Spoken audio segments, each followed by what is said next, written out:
Abrirem suas Bíblias no livro dos Atos dos Apóstolos, o livro que não tem fim, porque os Atos começou com os apóstolos e continua com a igreja.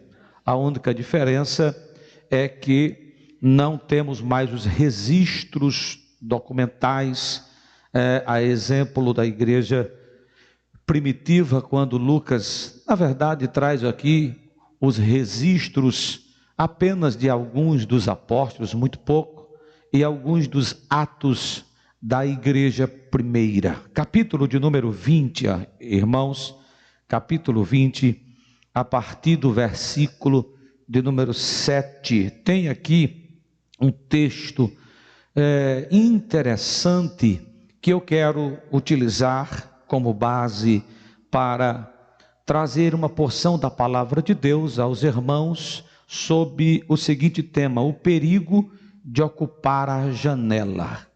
Guarda aí esse tema, o perigo de ocupar a janela. Você vai entender no decorrer da mensagem por que essa temática. Capítulo de número 20, a partir do versículo 7, quem achou, diga achei. Está escrito assim: no primeiro dia da semana, ajuntando-se os discípulos para partir o pão, Paulo, que havia de partir no dia seguinte, falava com eles e alargou a prática até meia-noite. Havia muitas luzes no cenáculo onde estavam juntos.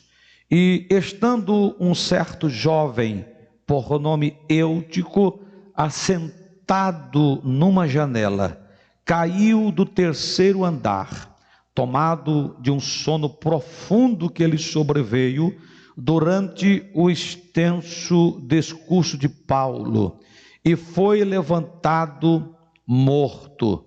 Paulo, porém, descendo, inclinou-se sobre ele e abraçando-o, disse: não vos perturbeis, que a sua alma nele está.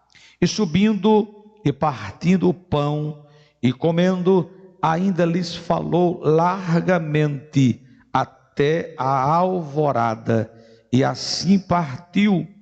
Versículo 12: e levaram vivo o jovem, e ficaram não pouco consolados. Diga amém. Graças a Deus.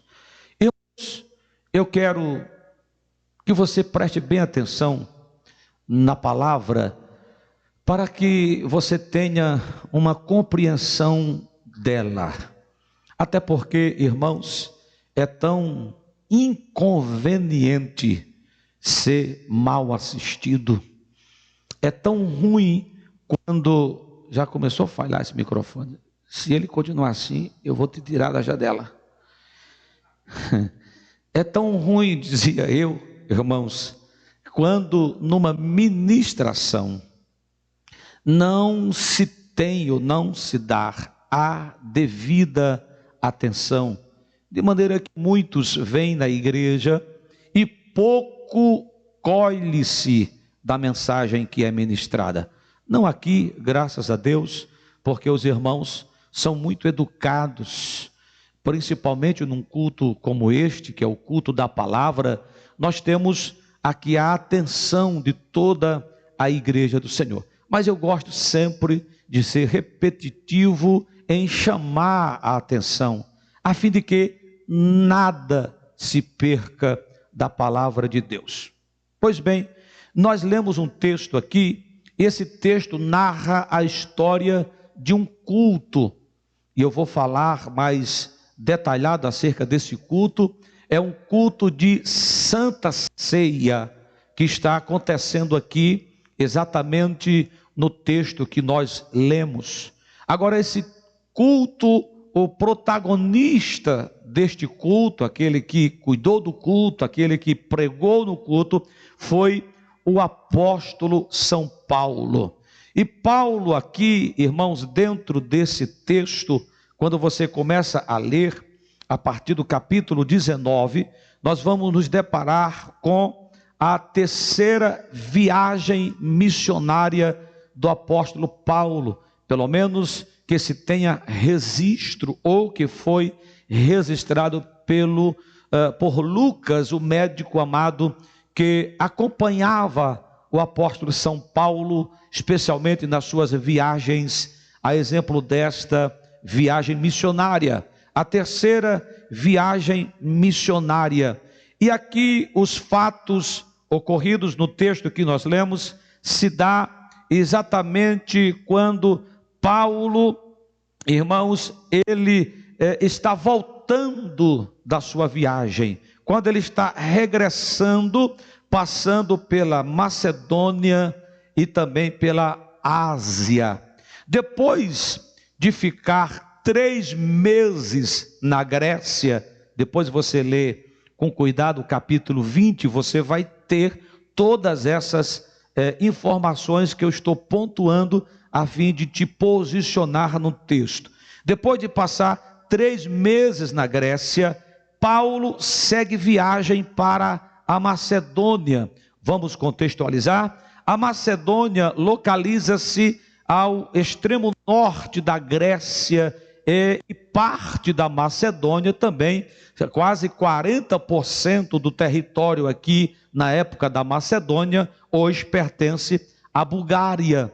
Então, para você se localizar geograficamente, Paulo está na região extrema do norte da Grécia com a Bulgária, é exatamente a Macedônia. E aí, dali, ele segue regressando de sua terceira viagem missionária, cujo destino era Jerusalém. E aí Paulo, ele seguindo viagem da Macedônia, ele vai para a Ásia, e ele chega numa cidade chamada Troade, e vamos mais uma vez localizá-lo geograficamente. Troade fica hoje na região da Turquia. Então Paulo chega na cidade de Troade, mas ele não vem só. Eu gosto disso em Paulo. Paulo sempre esteve acompanhado, pastores, obreiros. É por isso que o Senhor Jesus Cristo, ele teve esse cuidado, principalmente nas suas orientações, nas suas determinações de mandar, de enviar alguém para fazer a obra do Senhor. Ele nunca mandava alguém sozinho, uma única pessoa. Jesus sempre mandou de 2 em 2, e a Bíblia nos diz que é melhor estar 2 no caminho do que 1, porque se estando 2, um cair, o outro ajuda, e isso é muito bonito. E Paulo não andava só apenas com 2, ele teve aquele parceiro excepcional, não é? Barnabé. Depois Paulo, irmãos, ele ia formando discípulo nas suas viagens, já arrebanhava, já levava consigo. E Paulo sempre gostou de estar acompanhado e muito bem acompanhado para fazer a obra de Deus. Isto, repito, é muito importante fazer a obra de Deus acompanhado, especialmente com pessoas que agreguem, com pessoas que ajudem, com pessoas que somem. Porque tem aquele ditado aí lá fora que diz que é melhor andar só do que mal acompanhado. Porque tem umas companhias cá para nós também, né? Que é duro carregar. Mas não era o caso aqui de Paulo. Paulo vinha com a comitiva. Seguia com Paulo 7 irmãos. 7 irmãos. Eu vou citar o nome deles. Aqui talvez tenha alguma irmã gestante. Quem sabe gosta de um desses nomes e escolhe para botar no filho, né? Talvez, não sei. Aristarco era um. Sópatro era outro. Um outro chamava Segundo, é bem comum, principalmente no Nordeste. Segundo, o outro chamava-se Gaio. Havia um outro chamava-se Tiquico, nome de papagaio. Um outro chamava Trófimo e um bem conhecido chamado Timóteo. O jovem Timóteo. Era essa comitiva que estava com Paulo, se une com Paulo, e Paulo agora em Troade, com a sua comitiva, eles se juntam com a igreja local para celebrarem um culto, o culto de Santa Ceia. Se você prestou atenção, no versículo 7, você já entende aí, diz o texto, e no primeiro dia da semana, qual é o primeiro dia da semana?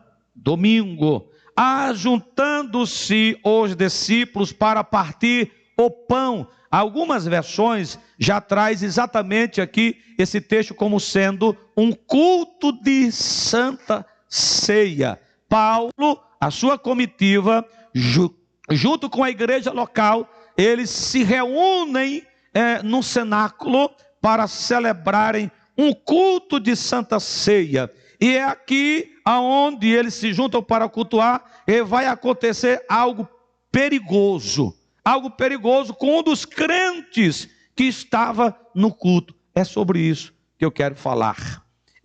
Extraindo do texto aqui algumas lições importantes para que nós possamos analisar o que aconteceu naquele culto, o que é que esse texto nos ensina, nos mostra, a fim de que possamos dele extrair essas lições e aplicar na nossa vida para que melhoremos o nosso servir a Deus. Então, em primeiro lugar, o texto nos mostra a igreja se reunindo para celebrar um culto a Deus, e especialmente um culto de ceia.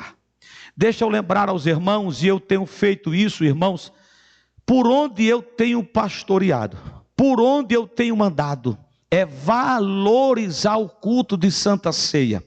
Culto de Santa Ceia, para mim, é a maior celebração de Deus, ou da igreja na terra. É um culto imperdível, sim senhor, imperdível. Culto de Santa Ceia não se troca por nada, absolutamente nada. É também conhecido como o culto da comunhão, é conhecido como o culto do partir do pão, é conhecido como o culto do cercar a mesa. É um momento ímpar para a igreja. O culto de Santa Ceia, ele é tão importante que a Bíblia vai nos mostrar que é o único culto que vai acontecer no céu, que vai se repetir no céu. E se tem, irmãos, um desejo no meu coração que arde, que queima, é o desejo de participar deste culto de Santa Ceia nas mansões celestiais. Mas antes que isso aconteça, nós não podemos, irmãos, perder este culto aqui. Eu digo sempre, no culto de Santa Ceia, você coloca a melhor roupa. Meu irmão, o melhor terno, a melhor gravata, o melhor sapato, a melhor camisa, capricha no visual, se der corta o cabelo, coloca aquele perfume, aquele que você guarda só para momentos especiais, vem bonitinho para cercar a mesa do Senhor. A irmã capricha mesmo no visual, faz chapinha, faz tudo que tem direito, mas vem uma princesa para cercar a mesa do Senhor, porque você vem para a maior celebração da igreja na terra. É um culto muito especial. A sua liturgia, a palavra, o envolvimento da igreja, os cânticos, isso é algo que mexe com o meu coração. Hinos que falam do sacrifício, hinos que falam do pão, que é o corpo do Senhor, que fale do cálice, que é o sangue do Senhor. Irmão, todo esse cerimonial, ele é muito importante, porque todas as vezes que você faz isso, disse o Senhor, faça em memória de mim, lembrando, irmãos, do sacrifício dele, do preço que ele pagou na cruz para nos salvar, mas também trazendo em memória a promessa. Que promessa? A promessa do arrebatamento, porque ele diz, faça isso até que eu volte, até que eu venha. Irmãos, o culto de Santa Ceia é um renovo para todo crente. É por isso que eu sempre insisto em ensinar, consagre naquela semana, ore, busca a Deus e venha pingando azeite para sentar à mesa do Senhor, porque quando nós fazemos isso, a graça de Deus invade a casa, e aquele que celebra, ele sai cheio da unção e do poder de Deus. Se é verdade, diga amém. O culto de ceia, eu vejo pessoas, irmãos, que com tanta facilidade desprezam por qualquer coisa. Mas qualquer coisa, quer ver um negócio? O time dele vai jogar. Aí ele não vem para a igreja, porque o time dele vai jogar no dia da ceia. É para perder mesmo, não, tem que perder. Você vai trocar a Santa Ceia por um jogo de futebol? Qualquer coisa tira o crente da Santa Ceia. Entenda uma coisa, Santa Ceia é imperdível. Agora, eu disse que a igreja está reunida para celebrar a Deus um culto. Já voou o negócio aqui, né? Um culto. Eu falei especialmente do culto de Santa Ceia, mas pense comigo, o que é um culto? Você está aqui, eu estou aqui, nós estamos oferecendo a Deus um culto. Ok? Eu tenho certeza que você sabe o que é um culto. Mas se alguém perguntar para você, me diga o que é um culto. Ah, é cantar uns louvores, é ouvir, fazer uma oração. Isso é um culto? Isso são atos cerimoniais que compõem o culto. Mas o que é um culto? Um culto a Deus. O que é um culto especificamente? Eu quero rapidamente só refrescar a memória de vocês. Um culto é um dos principais atos. Se não o, mas um dos principais atos de adoração à divindade, ou seja, a Deus. E nesse culto, como um dos atos principais de adoração a Deus, neste culto, o culto envolve o culto a Deus, envolve reverência, envolve sacrifício e louvor.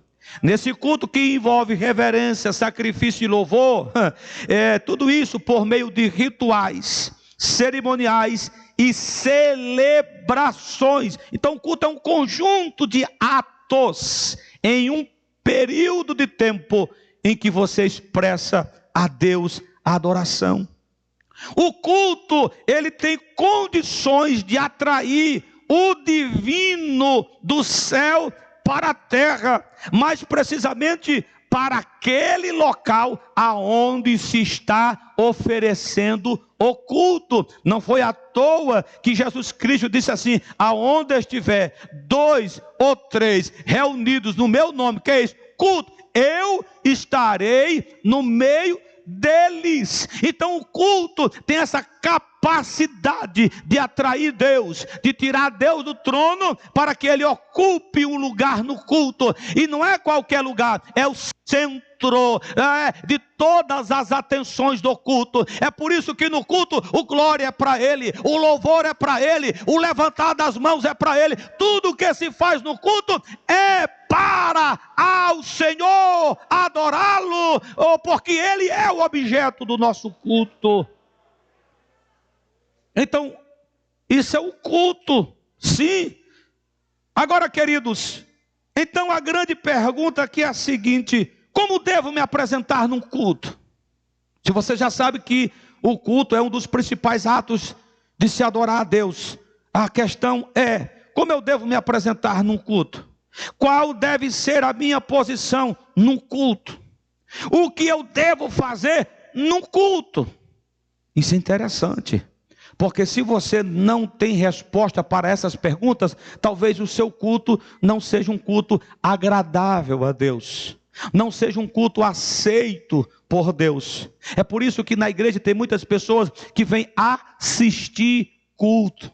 Quem são aqueles que assistem o culto? São aqueles que não conhecem a sua posição, a sua condição de se apresentar no culto e nem o que fazer no culto. Então, como ele não conhece, não sabe, aí ele assiste o culto, literalmente assiste o culto. Agora, aqueles que conhecem o que é o culto e sabem exatamente o que fazer, como se apresentar, o que oferecer a Deus no culto, aí ele não assiste culto, ele oferece culto.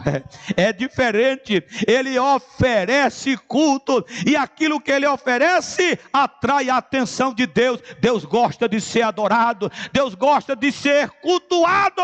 É por isso que a igreja se reúne para cultuar a Deus.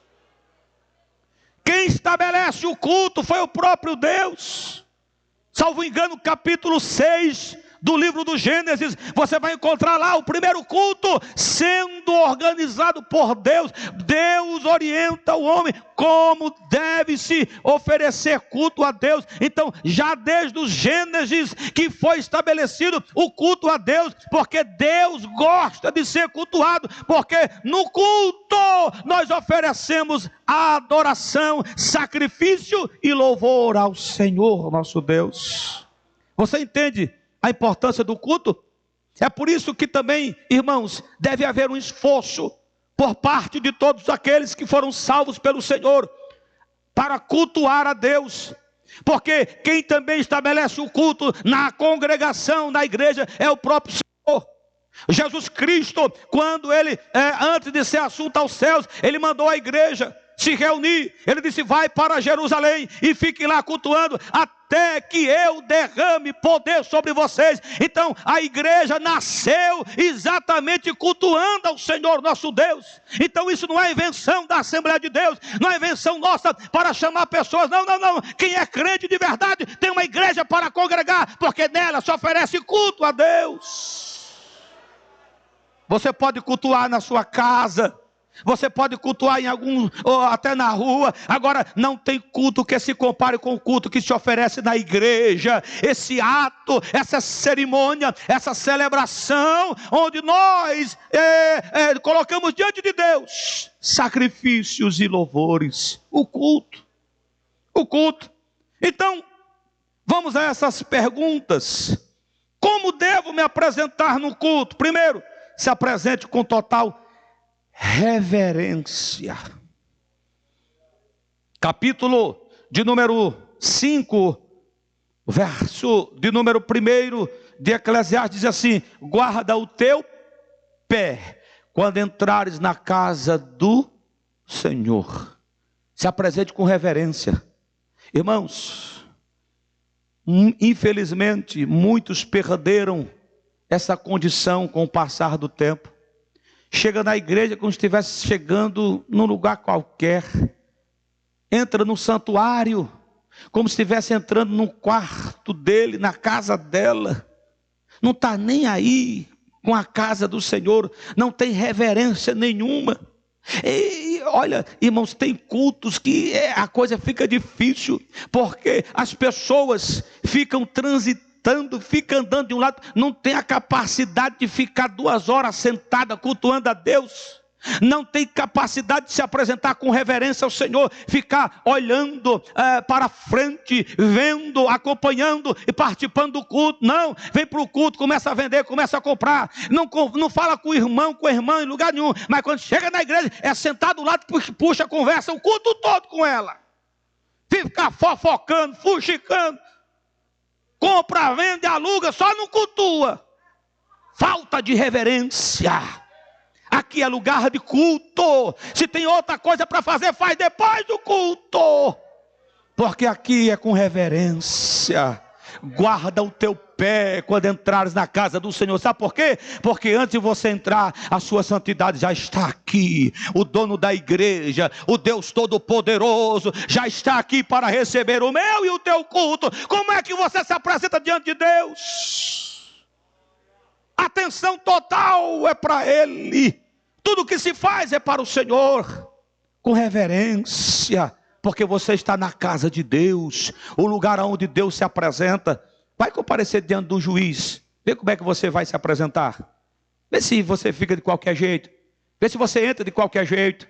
Vê se você entra com qualquer roupa. Vê. Eu estou falando de um juiz. De algumas áreas, esferas da sociedade, alguns lugares com critérios, porque ali tem autoridade. Irmãos, você diz: o Senhor está aqui, é como se nada dissesse, parece que entra num ouvido e sai pelo outro, não está nem aí. Mas eu louvo ao Senhor nosso Deus, porque aqui tem uma igreja que sabe se apresentar com reverência diante do Senhor, na casa do Senhor. Então cuidado quando você estiver na casa do Senhor. Volte a sua atenção para o culto. Volte a sua atenção para Deus. Venha bem composto, bem composta. E não é só no culto, não. Não é só no culto. Se você não pode se comportar de tais maneiras, durante o culto, também não pode se comportar no momento que não está acontecendo o culto na casa de Deus, não. Se você não pode portar alguns tipos de veste durante um culto, também não pode no momento que não tem culto, porque a casa continua sendo de Deus. Reverência, reverência ao Senhor, Ele é a autoridade. Se apresente diante dEle como servo, como serva, porque Deus se agrada disso. Segundo, qual deve ser a minha posição no culto? Ocupa-te em adorar ao Senhor de todo o seu coração e de toda a tua alma. Tenha uma posição de adorador ao Senhor, o nosso Deus. Não deixa ninguém atrapalhar o teu culto, meu irmão. Senão você dá viagem perdida aqui. Não, não. Ocupa a posição de adorador. Se alguém do teu lado não quer adorar, é problema dele. Você veio aqui para adorar. Ocupa essa posição. Diga, não, eu sou adorador. Importa que eu adore ao Senhor, porque Ele quer ser adorado. Ocupa a posição de adorador. Jesus disse para a mulher no poço de Jacó que Ele procura os verdadeiros adoradores, os que adoram em espírito e em verdade. Posição, condição de adorador no culto. Você tem ocupado essa posição de adorador no culto? Tem chegado com reverência? Tem ficado no seu lugar como um adorador, como quem veio entregar algo ao Senhor, nosso Deus? Posição de adorador. Em terceiro, o que eu devo fazer no culto? Faça sempre o teu melhor para Deus. O teu melhor. Vai cantar? Cante. Mas cante com todo vigor. Pastor, mas eu não tenho uma voz bonita. E quem disse que o Senhor procura a melhor voz ou a voz mais bonita? Ele procura os adoradores. A Bíblia diz assim: aquele que tem fôlego, louve ao Senhor. Uma das expressões do louvor é cantar. E o louvor, meu irmão, tem a capacidade de aproximar Deus de você. Quando você começa a cantar, é por isso que a Bíblia diz assim: Deus habita no meio dos louvores. Quando o crente louva a Deus de verdade, ele está trazendo Deus para perto dele. É por isso que no momento do louvor, você sente a graça, sente a unção, sente o poder de Deus na vida. Esse é o culto agradável a Deus. Nós estamos com a dificuldade por conta da máscara. É difícil mesmo você falar e respirar aquilo que você está falando. Não dá. Cantar fica difícil, a gente entende, compreende. Agora, depois que passar esse tempo, meu irmão, solta a voz. O irmão fica puxando o louvor aqui. Se parar de cantar, é um silêncio, ninguém canta. O louvor faz parte do culto. E quem louva não é só quem está na frente puxando, não. Isso aqui é apenas para conduzir o louvor. E quem louva é a igreja. Vai orar? Ora mesmo, mas ora com todo vigor. Chega na igreja, não fica passeando para lá e para cá, não. Irmão, se tem uma coisa que me deixa chateado, pastores, é chegar na igreja, a igreja está de joelho, um monte de gente na porta. Ou um negócio para me deixar bravo, irmão. Pensa aí, no nordestino arretado. Começa a ficar vermelho. A minha educação não me deixa escandalizar, mas dá vontade de arrastar o cabo e botar para dentro da igreja. É obreiro e fica fazendo o que na porta da igreja? Não precisa mais do que 2. E nos corredores, para cima e para baixo. Às vezes até pessoas compondo de departamento, o culto aqui e gente socada numa sala, tratando não sei do que. Hora de culto é hora de culto, meu Deus. O que tem que tratar, trate depois ou antes do culto. Se é para adorar, venha adorar ao Senhor. O culto começa com oração. Aleluia. É por isso, meu irmão, que a igreja primeira, quando cantava, o céu descia. Quando alguém ministrava, o poder caía. Por quê? Porque tinha oração, tinha crédito com Deus. Não ora. Passa o dia todinho aí lidando com os afazeres da vida. Ao invés de chegar aqui 30 minutos de oração, não vem. Quando chega, batendo lata, já vai estar acontecendo nada mesmo. Vai tá ouvindo o pastor, mas está dizendo, só não me levanta, porque se eu levantar todo mundo vai ver. Fica aí, levanta não. Todo mundo vai ver mesmo. Vai caber certinha a coraça. Oração. Meu irmão, estou falando de culto. É porque hoje, em muitos lugares, não é mais culto, é ajuntamento, é show, é plateia. Aqui não. Aqui é a igreja, a Assembleia de Deus, Ministério do Belém. Aqui tem princípio. Aqui o culto começa de joelho. Aleluia. Aqui começa com oração. Aqui tem cânticos congregacionais. Aqui tem louvor. Aqui tem palavra de Deus para o coração. Aleluia. E quem se apresenta com reverência, quem ocupa a posição de adorador, quem faz o melhor para Deus, não volta da mesma maneira para casa, não volta não. Sai com gostinho de quero mais. Sai com gostinho de quero mais. Não faz muito tempo, no culto, o culto de adolescentes, o último culto de adolescentes, o culto, Deus começou a operar aqui, meu irmão, no meio desses meninos. Foi a graça de Deus. Uma mensagem do céu linda, terminou o culto, sabe o que aconteceu? Deus batizou uma adolescente, foi no caminho de casa ou em casa, André? Em casa.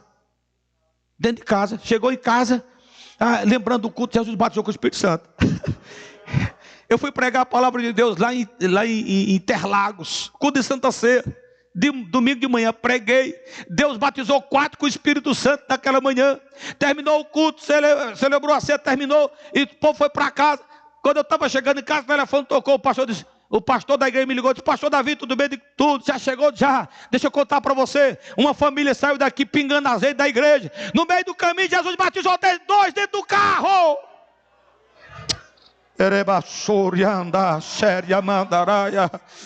Esse é culto, meu irmão, isso é culto. Você está entendendo por que a frieza tomou conta de muita gente? Porque vem para a igreja e o vir para cá se tornou até uma rotina.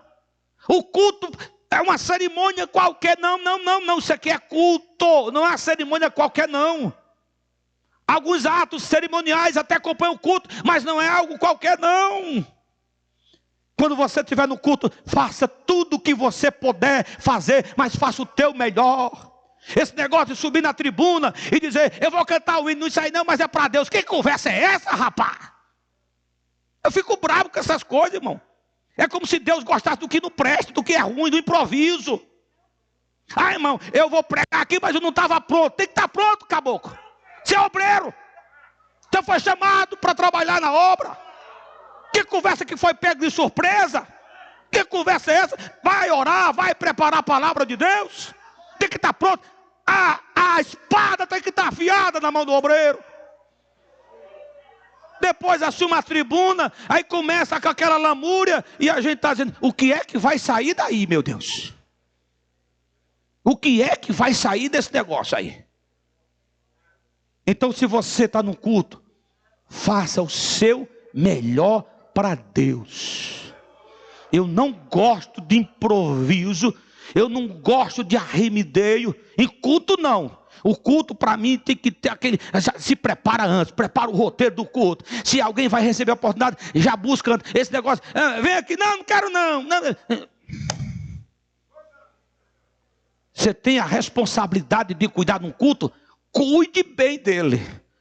Porque o culto é para Deus. Você lembre-se que quando você começa a cultuar, o culto tem a capacidade de atrair a divindade para a terra. Deus não vem para um negócio esculambado e mal feito, não. Vem não. De maneira nenhuma. O que fazer no culto? Faça o seu melhor. Quem está aí, diga amém. Aleluia. Então, em primeiro lugar, o texto nos mostra a igreja se reunindo para cultuar a Deus. E a igreja foi cheia. Foi tomada. Aleluia. Aqueles irmãos que estão em casa, que são crentes, estão doidos para vir, mas não pode por causa dos problemas. Vai chegar o dia, vai chegar o tempo. Você vai poder retornar a esta casa para se reunir conosco.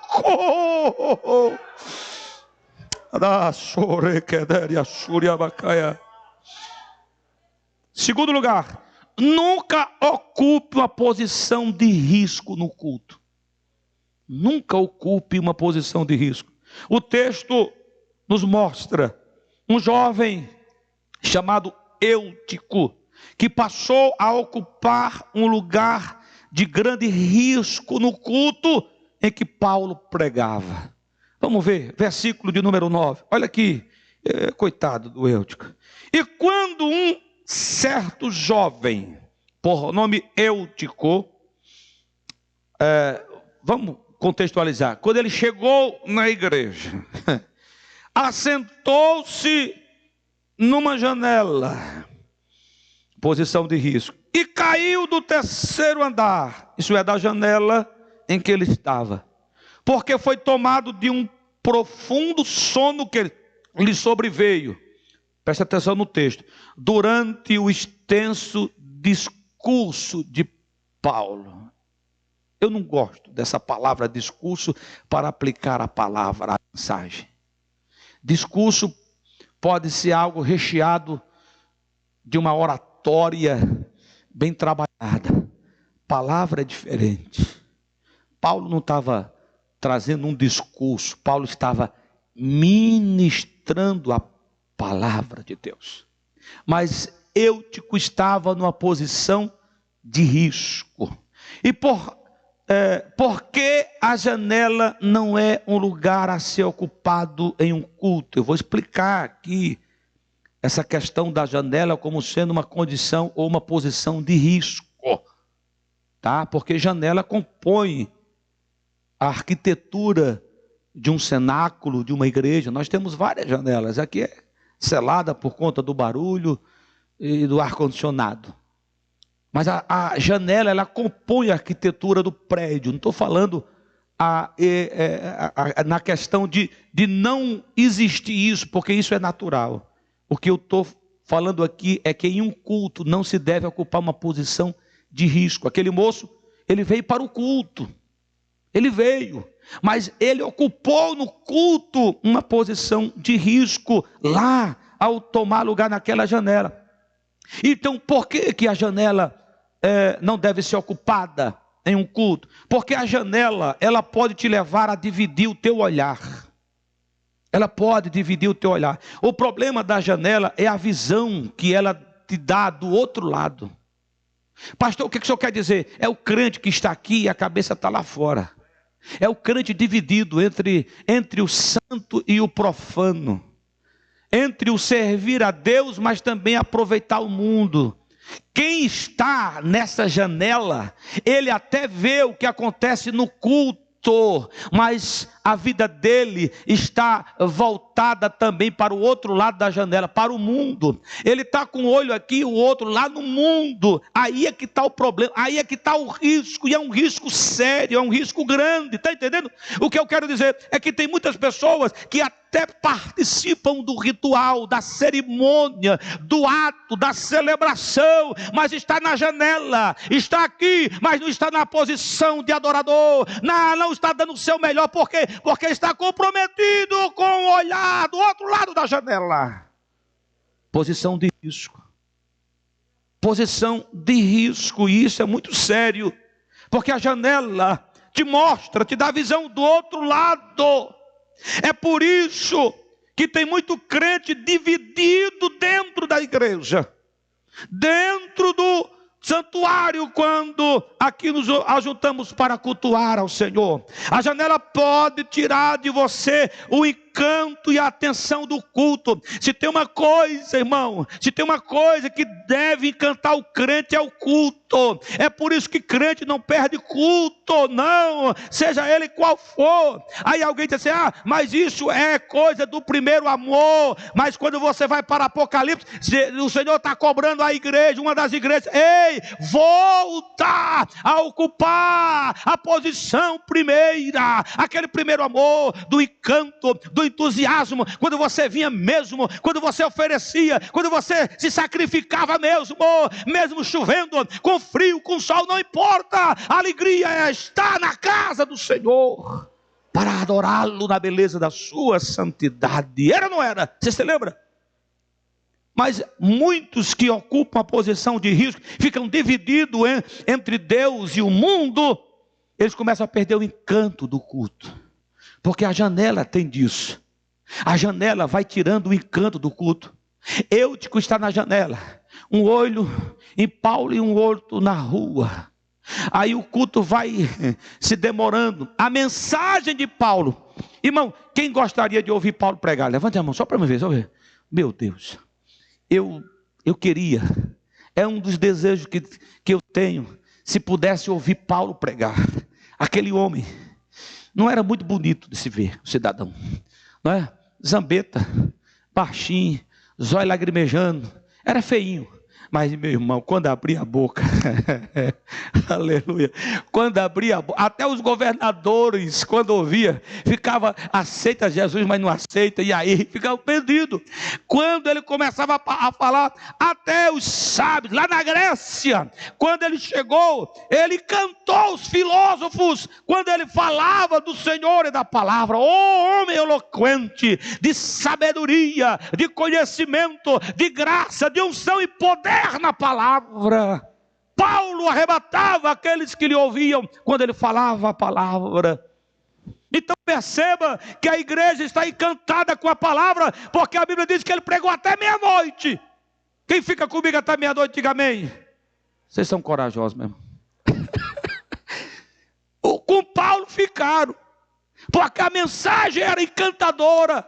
Só que tem uma coisa, quem estava na janela perdeu o encanto da mensagem. A mensagem já não estava mais agradando, ao ponto dele se cansar com o culto. A mensagem já não mexia com o coração. Porque, irmão, vamos confessar algo aqui. Muitas vezes a gente vem para a igreja cansado, mas muito cansado. Irmão, teve dia já de eu subir até a calçada com um carro. Outro dia, a irmã Jane vinha dirigindo, quando a gente estava dirigindo o outro setor, ali em Santo André, na Avenida do Estado. Coitada, a gente pega 1, 2 horas de trânsito, negócio, você trabalha o dia todo, vem cansado, vem moído, e se fica parado ali, cochila. Daqui um pouco, o que foi? Subiu, estava entrando numa concessionária. É difícil, tem hora que a gente passa um susto, cansaço.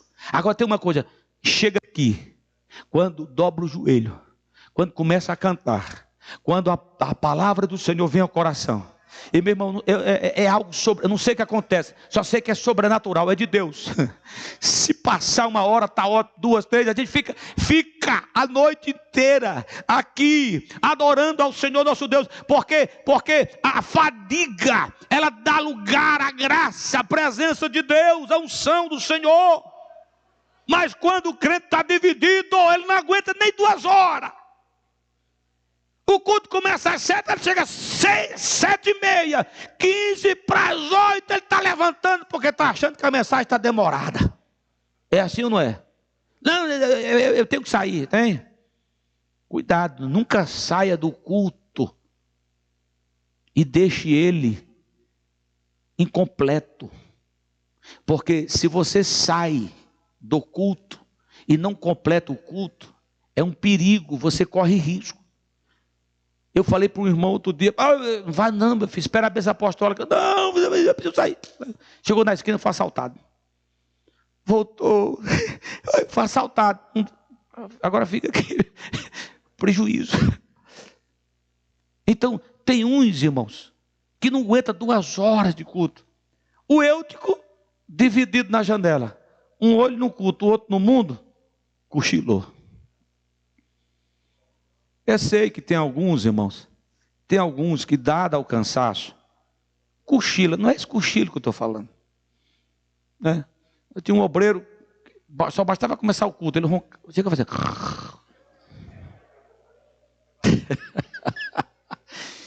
Quando dava a bênção apostólica, ele levantava assim, parecia que ia ser arrebatado. Dá uma olhadinha para o irmão, vê se ele está acordado. Fala para ele, cochila não, irmão. Hoje não, cochila não. A janela pode tirar de você o encanto, a atenção do culto, ao ponto do culto se tornar um enfado a você. Olha que ponto chega o culto, se tornar um enfado. A janela pode te levar a uma queda fatal em sua posição espiritual. Sim, o texto diz que Eutico, a um dado momento, ele o sono o arrebatou, o tomou e ele caiu da janela, terceiro andar, caiu e morreu. Irmãos, presta atenção aqui. Ele caiu, morreu, e aí, deixa agora trazer para cá, aplicar. O diabo, ele não gosta do culto. É por isso que o diabo, ele não faz parte do culto. O diabo não tem vez no culto. Esse negócio de crente e igreja ficar entrevistando o diabo, é porque aquilo não é um culto. Porque quem é que ocupa o centro, o primeiro lugar no culto? Quem é que ocupa? É Deus. Aonde Deus está não é lugar para o diabo. É por isso que se entrar aqui e tiver cair antes de chegar no plenário, esse negócio de ficar aqui, não sei, isso é teatro. Descer, ficar perguntando, quem é seu nome? Vai para o inferno, vai entrevistar ele lá. Aqui é lugar da manifestação do Espírito Santo. Aqui o diabo não tem vez. Aqui não. O diabo não gosta do culto, é por isso que ele fica lá fora, tentando quem não está no culto e tentando atrapalhar o culto com muitas coisas. Agora aqui não. Aqui se manifestar, meu irmão, não precisa nem trazer para cá. Você está no culto, está na posição de adorador, estenda a mão, ele cai ali na hora. E não precisa ter esse corre, segura, pega, não, para com esse negócio, irmão. Isso é teatro. Eu não gosto disso, porque isso acaba com o culto, meu irmão. Acaba com o culto, e é isso que ele quer, estragar o culto. O diabo disse, vou acabar com a ceia. Por quê? Porque tem um crente dividido. O crente é dividido, numa posição de risco. Metade no culto, metade lá no mundo. Caiu da janela, morto. O diabo disse assim, acabei o culto. Paulo disse, opa, ninguém desce. Ninguém sai, fica aí. Fica aí, bota uma vírgula aqui na mensagem. Paulo desce. A Bíblia diz que Paulo se coloca sobre o menino, e o povo olhando da janela, epa, fique tudo calmo. Não vai parar o culto em nada, não vai atrapalhar em nada. Paulo se levantou e disse assim, o menino está com vida. O menino está com vida. Paulo subiu, cadê o pão? Pegaram o pão. Paulo consagra o pão, ora pelo cálice, reparte o pão, reparte o cálice. O fogo toma conta da igreja. O culto passa da meia-noite, da 1 às 2. Ao romper da manhã, Paulo continua pregando a palavra e os crentes cheios de Deus, dizendo, fala, nós queremos alimento de Deus para a nossa vida. Aleluia, aleluia. Oh, bendito seja o nome de Jesus Cristo. Eu vou dar um aviso nessa noite. Eu vou dar um aviso da parte de Deus. Antes que caia da janela, saia daí. Sai depressa. Deus não escolheu janela para você. Deus tem um lugar para você aqui, um lugar de destaque, um lugar de honra. Você está entendendo? Estou falando no sentido espiritual. Para de ficar dividido, para com esse negócio. Antes do culto você faz coisas erradas, chega aqui, depois volta a fazer. Para com esse negócio. Ei, conserta-te com Deus. Deixa a janela depressa antes que caia dela e a queda seja fatal. Quem entendeu, diga amém. Eu concluo a mensagem. Então, em primeiro lugar, a igreja se reuniu para um culto. Em segundo lugar, nunca ocupe uma posição de risco no culto. Terceiro lugar, enquanto a igreja estiver cultuando na terra, haverá um escape para os caídos. Enquanto a igreja estiver na terra, há esperança para os caídos. A queda de Eutico despertou a atenção de todo mundo, mas não interrompeu o culto, porque tinha uma igreja adorando a Deus. Tinha um homem chamado por Deus na direção da igreja. Tinha um homem como instrumento de Deus naquele culto. Enquanto a igreja estiver na terra e houver homens e mulheres de Deus que sabem cultuar, haverá restauração, haverá reconciliação, haverá salvação, haverá milagres, sinais, prodígios e maravilhas, porque o Senhor gosta de atuar no culto. Ele gosta de trabalhar no culto que nós oferecemos a Ele. Aleluia. Eu louvo a Deus, porque aqui, irmãos, nós temos visto Deus operar nos cultos. Ainda no domingo, quando o pastor Regis testificava aqui, ele disse: eu quero contar primeiro um testemunho, um culto como esse de quarta-feira. Ele disse: eu estava aqui perto do púlpito, ouvindo a palavra de Deus, quando o pregador estendeu as mãos e disse assim: receba o milagre, recebe a cura agora. Ele estava com câncer na próstata, e o Senhor o curou imediatamente, durante a ministração da palavra. Maravilha, sinais, milagres e prodígios acontecem no lugar onde há um culto verdadeiro a Deus. Aleluia. É por isso que crente não precisa ficar correndo atrás de curandeiro, de feiticeiro, de adivinho. Não, meu irmão, não precisa não. Até porque não foi isso que Jesus lhe ensinou, correr atrás de pessoas. Não. Ele mandou que congregasse. E Paulo ainda diz mais: ai daqueles que andam por aí de igreja em igreja. Irmão, tem crente que fica, não sei se ele é taxista, não sei, ele fica andando para cima e para baixo. Uma vez na vida ele aparece na igreja. Aí onde ele está? Aqui na igreja do véu, aqui do arco-íris. Aí começa a comer tanta coisa, aí dá uma infecção intestinal. Querido, você não precisa. Deus tem palavra para você. Aqui você pode adorar a Deus de verdade. E eu não estou dizendo isso menosprezando qualquer igreja, não, pelo contrário, de maneira nenhuma. Quem estiver lá, fique lá. Lá é o lugar deles, aqui é o meu e o teu. Aqui é o lugar onde nós nos reunimos para adorar ao Senhor nosso Deus. É aqui que Deus nos chamou, é aqui que Deus nos quer, é aqui que o adoramos, é aqui que Deus nos abençoa. Então, meu irmão, minha irmã, se esforce para cultuar a Deus. Sim, cultue ao Senhor na sua casa, mas não abra mão de estar no santuário, porque esta casa é casa de adoração a Deus. Quem recebe esta palavra como de Deus para o coração, diga amém. Que Deus nos ajude, que o Senhor nos abençoe, a fim que sirvamos a Ele com toda diligência e possamos oferecer todas as vezes que nos reunirmos um culto agradável ao Senhor.